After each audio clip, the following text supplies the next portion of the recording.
Assalamualaikum warahmatullahi wabarakatuh. Waalaikumsalam warahmatullahi wabarakatuh. Kembali lagi nih di Kelima Podcast.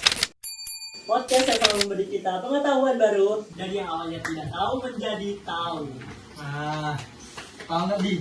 Pada kesempatan kali ini kita bakalan kedatangan tamu yang sepertinya sangat spesial nih. Spesial apa nih, Dad? Tapi apa yang kita dulu? Nah, jadi pada podcast kali ini ya kita bakal membahas salah satu topik yang terkait tentang perkembangan Islam di dunia.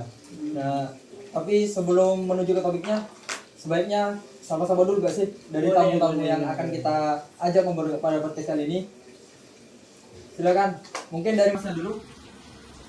Sebelumnya, kenalkan, nama saya Galang Budi, saya nomor absen 17. Halo guys, perkenalkan nama saya Yoga Abdillah Aziz dari absen 35. Halo guys, perkenalkan nama saya Muhammad Tristan Korwili Postio, nomor absen 25. Halo guys, perkenalkan nama saya Jeffrey Farid Amanullah, absen 22. Halo guys, perkenalkan nama saya Adi Fadite Rafif, absen 20. Sebelum ke topiknya langsung, mau tanya-tanya sekilas doang nih. Apa sih yang kamu ketahui tentang perkembangan Islam di dunia ini? Soalnya kan Islam nih sekarang sudah tersebar luas ya. Tipis-tipis lah, sepil dikit. Apa yang kamu ketahui tentang perkembangan Islam di dunia ini? Kalau ngomongin perkembangan Islam ya, kayaknya ini lebih mengarah ke masa emas atau masa kejayaan Islam. Oh, boleh sih kalau ingin ceritanya tentang itu. Oke deh, kalau tentang masa keemasan Islam pada waktu itu, aspek apa yang menurutmu kamu sangat sukai atau menarik nih buat kamu? Nah, kalau dari aku sendiri mungkin pendidikan. Oh, boleh juga tuh pendidikan. Soalnya kan kalau bicara tentang pendidikan nih, sekarang kan ilmu tuh sudah sangat luas ya, sudah banyak ya tersebar di dunia. Mulai dari ilmu pendidikan, ilmu komunikasi dan berbagai hal lah yang ada di dunia ini. Mungkin kalau biar lebih menarik lagi ya, langsung kita tanyakan kepada bintang tamu yang kita hadirkan pada podcast kali ini ya. Ya, Langsung saja ya. Kalau dari Galang sendiri, kalau menurut Galang terkait tentang masa keemasan Islam, peristiwa apa? Tidak selalu harus masa keemasan Islam sih, pada perkembangan Islam di dunia. Islam di dunia. Apa peristiwa apa yang menurut Galang itu menarik yang akan mau dibahas dan akan dibagikan kepada teman-teman yang ada di rumah? Mungkin tentang perjalanan seorang pendakwah, yaitu pendakwah Wali Songo yang kita kenal di Pulau Jawa. Sudah tentunya pasti banyak yang tahu lah tentang Wali Songo. Iya dong, sudah belajar dari SD ya. Nah, betul. apalagi dari negara kita sendiri juga. Kita semua. Terus kenapa dengan Wali Songo? Menurut saya, Wali Songo adalah seorang yang sangat-sangat berjasa bagi perkembangan Islamnya Indonesia. Dari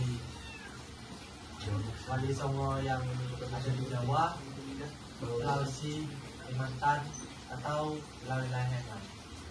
Jadi menurut saya itu adalah topik yang sangat bagus untuk kita kembangkan ada di podcast ini. Menarik sepertinya ini untuk membahas tentang Wali Songo ya.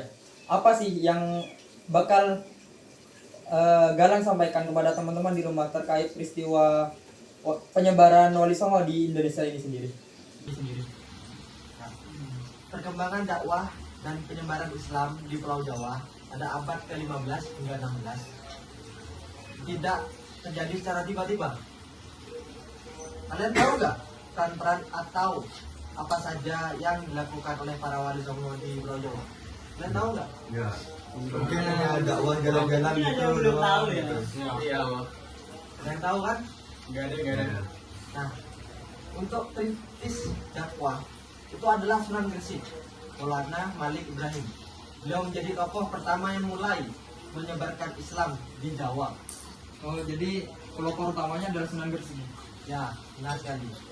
Dan yang kedua adalah penguatan pendidikan Islam, yaitu Sunan Ampel. Di Ampel, Surabaya, beliau mendirikan pesantren pertama di Jawa. Jadi beliau adalah pendiri pesantren yang ada di Jawa pertama kali. Menarik sekali sih, karena sekarang kan mungkin karena jasanya Sunan Ampel sendiri ya. Sekarang sudah mulai banyak pesantren-pesantren yang tersebar di Jawa, tidak di Jawa sih hanya di seluruh Indonesia bahkan. Termasuk di kota kita juga banyak. Iya sih. Kita di Bondowoso juga banyak sih. Terus yang ketiga adalah dakwah melalui seni dan budaya, yaitu Sunan Kalijaga. Jadi beliau menghasilkan menggunakan budaya Jawa Timur sebagai media dakwah seperti wayang kulit dan kesenian lainnya. Menarik sih, karena kan emang Indonesia sendiri terkenal akan budayanya yang sangat beragam ya, mulai dari budaya kesenian, tradisi maupun norma-norma yang ada di Indonesia ya. Jadi gimana cara mereka menggabungkan ada Jawa dengan keagamaan, keagamaan. unsur-unsur keagamaannya itu bisa jadi salah satu opsi terbaik lah Iya. untuk menyalurkan dakwahnya. Bahkan sampai sekarang itu masih ada wayang kulit. Itu warisan. Warisan.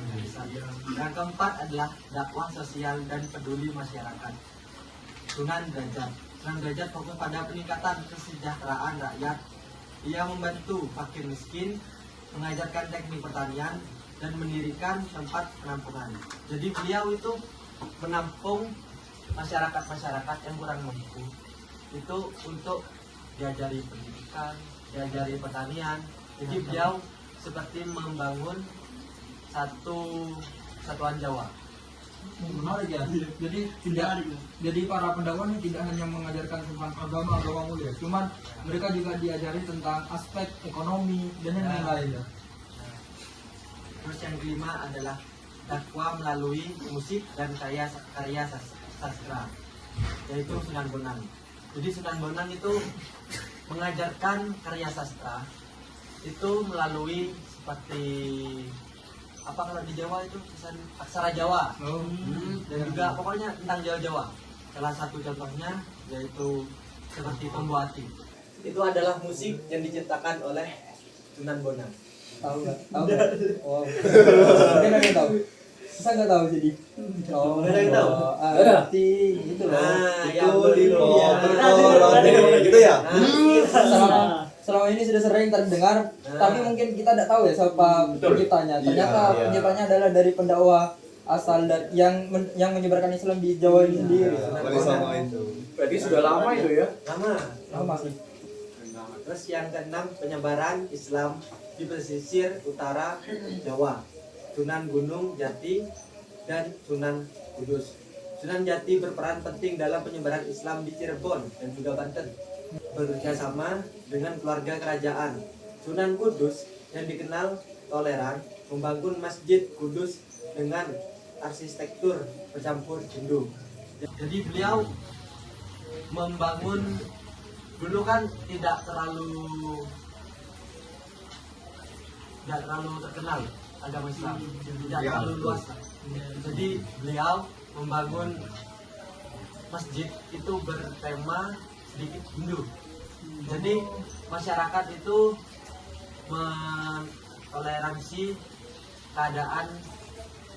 mentoleransi adanya masjid, ya, adanya agama Islam. Karena ya memang seperti yang kita tahu ya, sebelum adanya Islam, Indonesia ini sudah didahului akan kedatangannya agama Hindu dulu. Jadi karena perpaduan antara arsitektur Hindu dengan masjid itu sendiri yang identik dengan agama Islam, mungkin juga bisa diterima dengan warga Indonesia. Terus yang ketujuh, yang terakhir, penguatan politik dan berdirinya Kesultanan Demak melalui bimbingan dari Wali Songo. Jadi penguatan politik itu dibangun oleh Wali Songo di Kesultanan Demak. Sangat luar biasa beliau.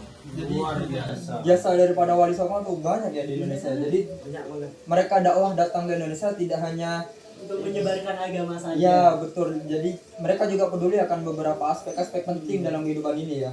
Wow, sangat menarik sih. Ini di topik pembahasan pertama aja sudah menarik ini nih. Gimana kalau lanjut ke topik selanjutnya? Asik banget kayaknya. Nah, ini nih ada yoga. Ayo, apa peristiwa yang akan dibawakan oleh yoga? Mungkin kalau Galang kan dakwah-dakwah gitu ya. Nah mungkin kalau saya tuh lebih ke kedokteran gitu. Nah, Ada apa emang dengan dokter? nah sosok ini itu dijuluki sebagai bapak kedokteran modern. Wow, jadi Nah, dia apa ya?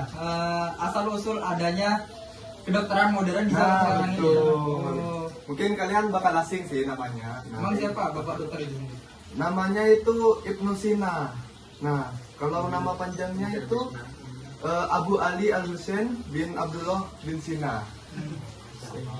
Asing ya? Ya, pertama kali ini denger. Nah, selain dokter tuh ya, Ibnu Sina tuh juga seorang filsuf, ilmuwan, dan dia punya karya gitu. Kayak dia suka menggambar, menulis gitu. Seni. Nah, Selain jadi ahli kedokteran, juga bisa menjadi ahli filsuf ya. iya tuh. Nah, Ibnu Sina tuh lahir pada tahun 980 Masehi di Afshanah yang sekarang jadi Uzbekistan. Nah, lalu wafatnya tuh pada tahun 1037 Masehi di Hamadan yang sekarang sudah menjadi Iran. Nah, Ibnu Sina nih dari kecil sudah pintar. Nah, dari umur 10 tahun dia sudah bisa menghafal Al-Quran.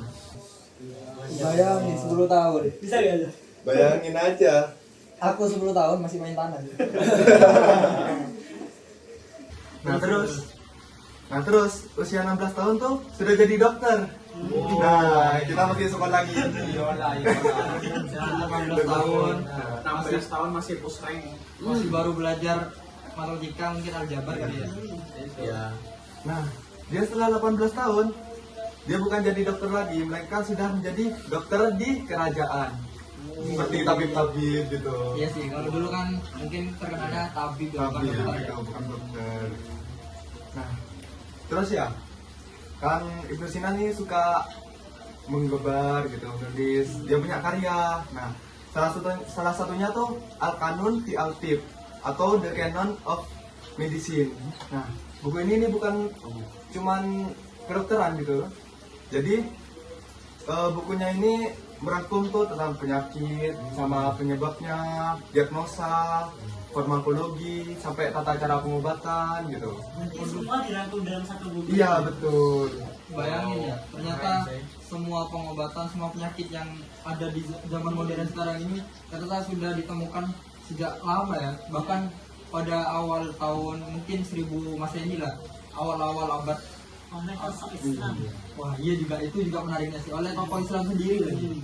Mungkin tuh contohnya seperti sekarang tuh parastamol 3 kali sehari. Nah mungkin Ibnu Sina tuh dulunya riset mungkin dari 2 kali sehari, 4 kali sehari, mungkin gitu. Jadi dia juga penemu dosis ya, Iya. dosis betul. dari obat itu sendiri. Iya. betul. Nah, karyanya ini luar biasa sih. Sistematika tuh dan kedalaman analisisnya tuh. Jadi ya betul lah kayak tadi bilang. Nah, terus bukunya ini tuh bukan cuman sebagai pajangan, tapi sudah kayak kesebar ke universitas-universitas. Jadi yang memang kayak sebagai buku wajib gitu. Panduan lah ya, Iya, panduan gitu. pada mahasiswa-mahasiswa ya. Nah, itu pun dipakai sampai abad ke-17. Wow. Dari dia ngarang sampai abad 17. Berapa abad udah Lebih dipakai? 700 tahun enggak sih? Keren. Terus nih ya, Ibnu Sina ya juga pertama kali ngejelasin tentang penularan penyakit, pentingnya kebersihan, eksperimen medis berbasis observasi gitu. Begitu dah. Jadi sangat banyak aspek yang dipelajari, Iya. yang dibahas oleh Ibnu Sina ini sendiri ya. Tentang kedokteran gitu. Bukan hanya kedokteran, dia juga berperan sebagai filsuf yang dimana karya-karyanya juga dibahas oleh para mahasiswa yang dijadikan sebagai buku panduan di universitas tersebut. Betul. Kesehatan dasar juga dibahas. Ya sih benar. Nah, kan pertama tuh saya bilang kalau Ibnu Sina tuh bukan cuma dokter, nah melainkan filsuf. Nah, Ibnu Sina nih seorang filsuf yang berpengaruh banget dalam dunia. Nah, dalam bidang filsafatnya tuh dia mengembangkan gagasan tentang hubungan antara jiwa dan raga, wujud dan mak wujud. Nah, dan argumen terkenalnya tuh yaitu manusia menggantung di udara. Nah, salah satu dasar pemikiran tentang kesadaran dan filsafat modern. Jadi semua usuk-usuk yang menjadi cikal bakal filsafat modern tuh juga salah satunya berasal dari salah satu tokoh Islam ya, yakni yang bernama Ibnu Sina. Iya betul. Nah, pemikirannya Ibnu Sina nih juga menghubungkan ke filsafat Yunani. Nah, khususnya Aristoteles. Aristoteles nih sebuah filsuf Yunani yang menjadi guru dari Alexander Agung loh. Oh iya, pantas kayak pernah denger namanya. Nah, terus tuh dengan pandangan Islam, Ibnu Sina tuh menjadi dasar bagi pemikiran banyak sarjana Eropa seperti Thomas Aquinas. Oh, jadi para filsuf-filsuf nih para logiknya dilatih juga, tapi diiringi dengan adanya pemahaman agama ya. Jadi Iya, betul. logiknya dia tuh tidak begitu liar lah, yang berpikirin aneh-aneh sampai ke mana-mana gitu. Impactnya tuh seluas itu ya. Iya sih, bener sih. Nih, wah, dari 2 topik aja nih sudah semenarik ini nih. Iya. Bagaimana dengan topik selanjutnya nih? Sepertinya bakal lebih menarik lagi nih. Lanjut, apa kalau dari Willy sendiri, topik apa yang bakal yang dibahas pada podcast kali ini? Nah, mas-masnya tahu nggak kalau penemu algoritma dan aljabar itu siapa? Sebentar, kita ulas. Algoritma sendiri apa sih? Tahu nggak algoritma itu apa? Algoritma tuh seperti itu nggak sih? Ilmu komputer nggak sih? Benar. Ilmu yang digunakan dalam komputer ya? Benar, angka. Ya, Nah itu. Tahu nggak siapa? Emang dari tokoh Islam? Benar, Islam. Siapa yang menang? Namanya itu Al-Khawarizmi. Wow. Nah, Agak-agak mirip nih namanya sama Iya, bisa jadi ya. Bisa jadi ya. Algoritma Al-Khawarizmi. Al-Khawarizmi. Bahkan ada sebutannya yaitu Bapak Algoritma.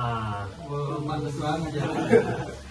Nah, dia juga memberikan kontribusi dalam bidang astronomi, geografi, dan astrologi. Nah, ada beberapa penemuan Al-Khawarizmi yang paling menonjol. Yang pertama, aljabar. Al-Khawarizmi dianggap sebagai bapak aljabar karena karyanya Alkitab Al-Mukhtasar fi Hisab Aljabar wal Mukabalah, The Compendious Book on Calculation by Completion and Balancing, merupakan buku pertama tentang penyelesaian secara terstruktur, persamaan linear dan kuadrat. Matematikawan banget ya. Nah, yang kedua, angka 0. Al-Khawarizmi memperkenalkan angka 0 dalam sistem bilangan berbasis 10 yang memungkinkan perhitungan yang lebih mudah dan akurat. Jadi aljabar yang kita sering pelajari di SMP nggak sih? Itu materi-materi SMP nggak sih? Ternyata penemunya berasal dari salah satu tokoh terkenal di Islam ya. Nah, benar. Sebegitu besarnya ya. Apa tokoh-tokoh? Ternyata yang bikin kita agak mikir-mikir gini tuh Ternyata dari saudara kita sendiri ya. Benar. Oke, lanjut ke yang ketiga, algoritma. Al-Khawarizmi dianggap sebagai bapak algoritma karena karyanya yang menjelaskan langkah-langkah logis dan sistematis untuk memecahkan masalah. Oh, jadi emang algoritma disusun secara sistematis banget ya. Benar. Oke, lanjut yang keempat, ada tabel tangen. Dalam karyanya Zid al-Sindid, Al-Khawarizmi memperkenalkan tabel tangen yang pertama. Nah, itu. Tangen itu bagian dari aljabar nggak salah sih. Kemungkinan iya bagian dari aljabar. Terus ada apa lagi yang ditemukan oleh Al-Khawarizmi sendiri? Yang kelima, geografi. Al-Khawarizmi juga memiliki karya-karya dalam bidang geografi, seperti planet-planet, bumi. Nah, Gila gak sih? Dari ilmu komputer, matematika, bahkan sampai ilmu astronomi nggak sih yang dibahas? banyak banget nih. Daya otaknya nih kayaknya. Emang cendekiawan dari tokoh Islam tuh sangat melimpah, sangat keren juga. benar. Nah, yang terakhir, sistem bilangan berbasis 10. Al-Khawarizmi dikenal mengembangkan sistem bilangan berbasis 10 yang menggunakan angka 0 hingga 9 serta tanda negatif. Selain itu, Al-Khawarizmi juga dikenal karena karyanya yang membahas tentang aritmatika seperti penjumlahan dan pengurangan berdasarkan kalkulasi Hindu.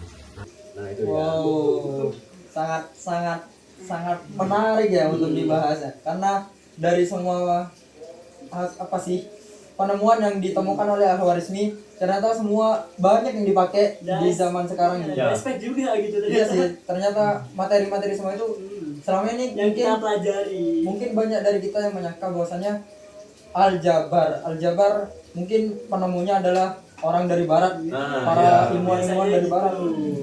Tidak menyangka ya, karena Islam sendiri itu Ya lo juga memberikan impact yang luas. ya benar banget. Bahkan bisa sampai merubah zaman. Nah itu dia penemuan dari Al-Khwarizmi. Menarik banget ya, dari 3 topik ini kayak sudah beda-beda nih topiknya. Iya sih. Keren-keren juga. Dan kira-kira apa nih di Selanjutnya topik ya. keempat ini? Oke, jadi dari yang ingin saya ceritakan, jadi tokohnya ini mungkin bagi kalian semua ini sudah tahu ya, yaitu Ali bin Abi Thalib. Iya sih. Oh iya. Gak asing. Ya, jadi Ali bin Abi Thalib ini tuh jadi terkenal karena akan ilmunya, akan hukum dan keadilan. Jadi seperti itu. Jadi Ali bin Abi Thalib ini tuh lahir pada 600 Masehi, dan dia ini merupakan menantu dari Nabi kita, yaitu Nabi Muhammad SAW. Seperti itu. Nah, terus Ali bin Abi Thalib ini merupakan penasehat dari khalifah. Seperti itu. Jadi dia merupakan penasihat Ya, gitu. Jadi dia ini juga berperan penting juga dalam perkembangan Islam. Salah satunya dia ini itu ikut dalam perang Jamal dan perang Siffin. Oh, sebentar. Berarti yang akan dibahas oleh Tori sendiri yakni gelar yang didapatkan oleh Ali bin Abi Thalib sebagai ahli hukum ya. Karena di awal tadi kan sudah disinggung karena kepandaiannya akan ilmu hukum. Ya. Jadi Dan keadilannya juga. iya sih. Apa sih yang menyebabkan Ali bin Abi Thalib ini mendapatkan gelarnya ini sebagai ahli hukum? Jadi yang pertama, Ali bin Abi Thalib ini itu merupakan tempat dari si para khalifah ini itu bercerita, dan salah satu khalifah yang terkenal ini itu adalah Abu Bakar, dan dia ini dapat menyelesaikan sebuah kasus atau masalah secara logis dan cepat. Mungkin itu ya alasan mengapa Ali bin Abi Thalib ini mendapat gelar ahli hukum pada masa itu ya, karena memang terpercaya banget sih dalam mengatasi sebuah permasalahan dan memecahkan sebuah permasalahan tersebut. Sikap adilnya itu ya. Iya sih, benar sih. Lanjut gak nih? Lanjut boleh. Lanjut boleh nggak sih? Wah, Wah, ada terakhir nih. Apakah- Biasanya kalau terakhir nih ada kejutannya sih. Benar. Apakah Jelas akan dong. menjadi last but not least? Bes. Kalau kelas gak tuh? Jelas ini bakal yang entertainment gitu. Oh, paling entertainment nih. Jadi yang bakal aku bahas itu tokoh penyair Muslim yang terkenal. Gengsi banget gak sih? Gengsi banget tentang puisi-puisi yang terkenal di TikTok sekarang. Ya. Jadi yang saya ingin bahas itu tokohnya bernama Jamaluddin Rumi. Pernah denger gak gitu? Rada-rada asing Asing. Oke. Di sini saya akan menjelaskan. Ya, singkat aja lah ya. Nah, nama panjangnya itu adalah Jalaluddin Muhammad Rumi. Dia adalah seorang penyair, ulama, filsuf, dan sufi besar yang lahir di Balkh. Sekarang itu Afghanistan namanya. Dia lahir pada tahun 1207 dan wafat di Konya, Turki pada tahun 1273. Ia dikenal Allah sebagai salah satu tokoh spiritual dan penyair paling berpengaruh di dunia, terutama dalam tradisi tasawuf. Tahu nggak apa itu tasawuf? Sepertinya kalau jujur kalau saya sendiri sih agak tahu ya. Tidak tahu kalau dari teman-teman. Mungkin bisa dijelaskan kepada yang nggak tahu sih juga di teman-teman di rumah. Apa sih itu tasawuf? Jadi tasawuf itu adalah cabang ilmu dalam Islam yang mengajarkan cara di sini saya akan memberitahu tentang latar belakangnya dulu lah ya. Jadi dia adalah seorang ulama Islam yang sangat terpelajar. Ayahnya Bahuddin Walak juga seorang guru spiritual yang terkenal. Setelah keluarganya mengungsi dari invasi Mongol, mereka menetap di Konya yang saat itu bagian dari Kekaisaran Saljuk. Selanjutnya adalah ajaran dan pemikirannya. Rumi menekankan cinta ilahi sebagai jalan menuju Tuhan. Dari pemikirannya aja sangat menarik nih. Iya. Dari pemikirannya dia seperti kayak memasukkan unsur-unsur religi di dalam puisinya ya. Mungkin karena pemikirannya itu pasti adalah karya-karyanya yang dihasilkan, dan juga mungkin bakal menarik nih. Mungkin ada karya-karya yang dihasilkan oleh Jalaluddin Rumi sendiri. Banyak sih ini Mas Hamsi ya. Boleh coba kita dengarkan ya. Tapi saya hanya akan menjelaskan 3 lah ya, yang paling terkenal. Yang pertama itu adalah Masnawi. Jadi Masnawi ini adalah Quran dalam bahasa Persia. Quran nggak tuh? Masnawi ini berisi 6 jilid puisi mistik dan nasihat spiritual. Yang kedua adalah Fihi Mafihi. Itu adalah kumpulan ceramah dan penjelasan pemikiran sufistik Rumi. Nah, yang ketiga ini nih, kesukaan para Genji. Oh, Genji banget nih, udah bau-baunya Genji nih. Apa nih? Namanya ini agak susah nih. Diwan Esams Etabrizi, nama karyanya tuh. Berisi tentang apa tuh? Nama tentang kumpulan puisi cinta spiritual. Genji banget nih, apalagi berbau cinta-cinta ya. Yoi. Genji banget sih. Yoi. Dia terinspirasi oleh sahabat dan guru spiritualnya, yaitu Shams Tabrizi. Terus pengaruh karya Rumi diterjemahkan ke banyak bahasa dan masih dibaca di seluruh dunia.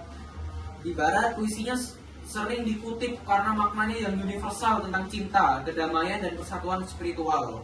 Dia dianggap sebagai jembatan antara timur dan barat, antara agama dan kemanusiaan.